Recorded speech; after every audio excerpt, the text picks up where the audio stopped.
What is going on, everybody? Welcome back to the Cosmic Wonder, where we talk all things Marvel and MCU. I'm your host, Warren Thompson, and we have really big news in the Thor universe today. I say that because we have news for Thor Love and Thunder, but also news for his brother, Loki. Season 2 for Loki has officially begun, and they have officially shared the first photo from Loki Season 2, and it might not be exactly what you think. It looks like they might be taking the story, at least in the beginning of Season 2, in a different direction than we all thought. Then we have big news about Thor Love and Thunder, the official runtime, some new footage to go over and break down, and tickets are officially on sale right now, and 10 new posters have been released for Thor Love and Thunder, and Chris Hemsworth has spoken out about Russell Crowe's performance as Zeus and about Christian Bale's performance as Gore the God Butcher. So a lot of really exciting things in the Norse god world to go over today, and a big thank you to Nordpass for sponsoring this video. More on them in just a bit.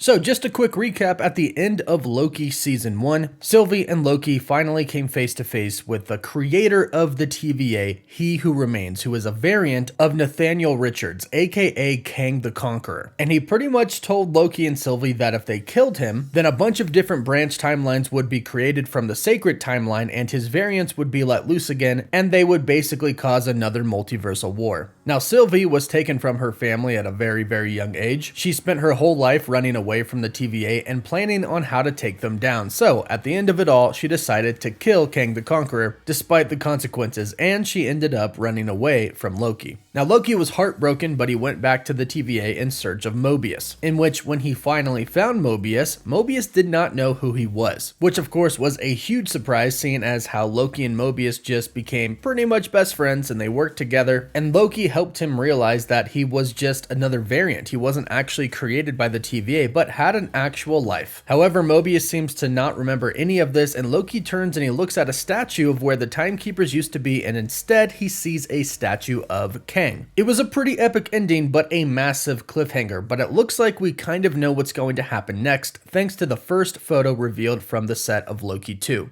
Now, as you can see here, Loki is back in the TVA prison uniform, and if you look on his neck, he looks like he has another time collar on his neck, the one that allows the TVA to basically control him. So it looks like Loki is going to be yet again a prisoner of the TVA. Since Mobius doesn't know who he is anymore, and since Hunter B-15 doesn't know who Loki is either, they are most likely going to see him for what he is, a variant who has escaped. So they're going to put him in prison and most likely question him, since he showed up kind of out of nowhere at the end where everything was in chaos. But keep in mind, Sylvie is still out there. She could be the one who comes to rescue him. Plus, we're not exactly sure what is happening at the end of Loki Season 1. We're not sure if this is indeed the same Mobius and his mind has simply been reset, or if it's a completely different Mobius altogether. So if that's the case, our Mobius, Loki's Mobius, is still out there and could potentially come and rescue our Loki. But it looks like, at least for the beginning of the series, Loki is going to be a prisoner yet again of the TVA. I can't wait to see what happens with Loki. It's my favorite Disney Plus show so far from Marvel. So hopefully we find out a release date soon. And now we have some new footage from Thor Love and Thunder to go over, and you can buy tickets for Thor Love and Thunder right now. So let's break down this new footage and new character posters that we got for the movie. But first, a big thank you to Nordpass for sponsoring this video. Nordpass is here to make your life easier and a little more stress-free. Nordpass stores all of your passwords in one place, and not only that, but it generates secure passwords for you, checks the health of your current existing passwords, and it can save you time by helping you log into websites faster, shop and browse faster, because you can securely store your passwords and credit card information in Nordpass, and it will autofill for you. And it stores your passwords securely. Nordpass is a zero-knowledge password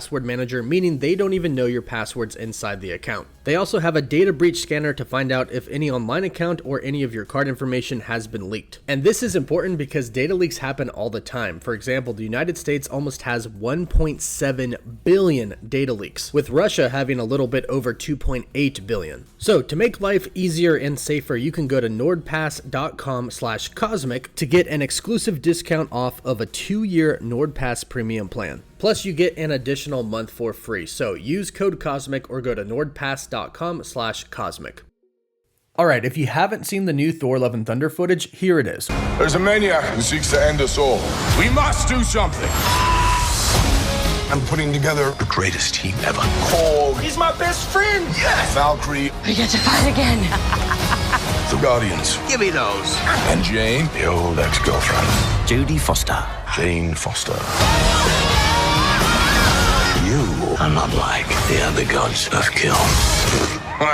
Thor Love and Thunder. Rated PG-13. Tickets on sale now. So tickets are on sale now for Thor Love and Thunder, and if you live in one of those places where you have to buy tickets in advance to see it on the first day, I would buy them right now. But let's talk about the new footage that was shown. In the very beginning of this new trailer, we can see that Thor is talking to the people of Asgard, and he's basically telling them that Gorr the God Butcher is coming for all of the Asgardians. He's on a quest to kill all of the gods out there, so they must do something about it. Now, the thing to keep in mind about this scene is, one, it looks like they are about to leave. We can actually see Jane Foster on the boat with Thor, and also keep in mind that Thor probably hasn't been around for quite some time now. Remember, he's been off with the Guardians of the Galaxy since Avengers Endgame. So Thor has probably returned here for the first time in a while, and people are looking to him as their former king to know what to do about Gorr the God Butcher. It's here where things are kind of misleading for Marvel Studios. Thor says that he's putting together his team, and he starts listing off different people and different groups. And this is the misleading part, because the Guardians are mentioned in this scene, and I don't think that they are actually going to be helping fight Gorr the God Butcher. Yes, the Guardians are going to be in this film, but I think they're only going to be in the beginning of this movie. As sad as that is, I would actually love to see the Guardians take on Gorr the God Butcher with Thor, Jane Foster, Korg, Valkyrie, everybody else. I'd love to see a very big fight, but it's a Thor movie, not a Guardians movie, and the Guardians have to get on to do their stuff, to do whatever is going to take place in Guardians Volume 3. So this part can be a little bit misleading. He also mentions Valkyrie as one of the people in the group, but I actually think he's talking to Valkyrie here. If you notice the background of the room that Thor and Korg are in, it's actually the same background of the room that Valkyrie is in, where she's at the board table talking to a bunch of different political figures. So my guess is that Thor and Korg kind of go and find her during this meeting to tell her that Gorr the God Butcher is coming for the gods, the Asgardians, and they have to put a team together to go and fight him. This also leads me to believe that Jane Foster's Thor probably shows up pretty early on in the movie, because in the scene where Thor is telling the Asgardians that they have to do something about Gorr the God Butcher, Jane Foster is there, and we know that this is before they go to Olympus. And I'm assuming they go to Olympus probably about 2/4 into the movie. So Jane probably comes in relatively early. So things are probably going to move pretty quickly with this movie, and we did just find out that the official runtime for the movie is 1 hour and 59 minutes. One of the shortest Marvel films that we've had in a while. However, I'm not really that concerned. Thor Ragnarok wasn't that long either, and I think that it's one of the greatest Marvel movies ever. And it's only 11 minutes longer than this movie is going to be. So I have full faith in Taika Waititi to make a great movie, even though it's not that long. Plus, like I mentioned in the beginning, the cast has done nothing but praise Christian Bale's performance as Gorr the God Butcher and Russell Crowe's performance as Zeus. The cast said that they were just blown away by their performances. So we have two amazing seasoned veteran actors who apparently have just knocked it out of the ballpark with our returning cast and crew for Thor Ragnarok, who we love very, very much. So I'm not really concerned about this movie at all. I think it's going to be fantastic. And just take a look at some of these posters that have been released for Thor Love and Thunder. We have some IMAX posters, we have some Dolby Digital posters, and some Screen X posters as well, along with individual character posters. These all look amazing, and I also really love that Tooth Gnasher and Tooth Grinder have their own poster as well. Hearing all of this news gets me super excited about Thor Love and Thunder, and these posters are amazing as well. And we're less than a month away till the release of Thor Love and Thunder, so let me know how excited you are in the comments down below. Don't forget to like the video and subscribe so you don't miss out on any of the latest Marvel news. For live updates, you can follow me on Instagram and Twitter. And as always, thank you all so much for watching. Woof woof.